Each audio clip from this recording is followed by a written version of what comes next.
dear executives, I've heard so many times you complain about running through virtual assistants. Okay, you're working with company ABC. They provide virtual assistants. And let's say you start off with a bad virtual assistant from them. You're like, I need a new virtual assistant. You gave it a month, boom, swap you out, give you a new assistant.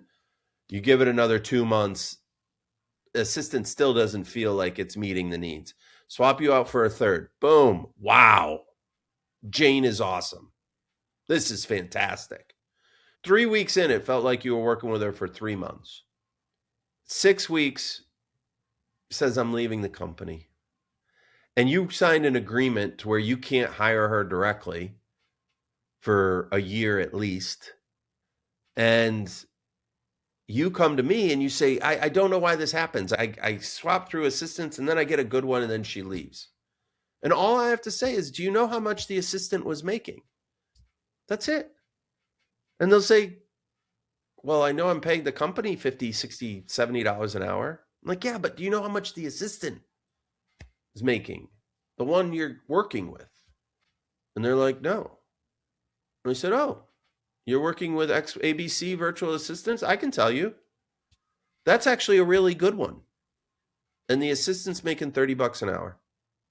That's good. For them, that company in the VA space.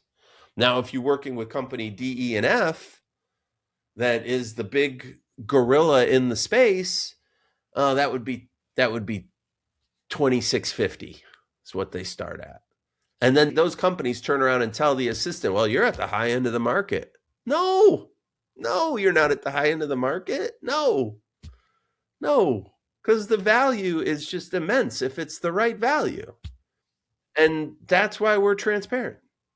That's why we have a floor on what our assistants make. Our assistants make a minimum of $50 an hour. Compensation is a key indicator for how much success you're going to have with your executive assistant and how long they're going to be around.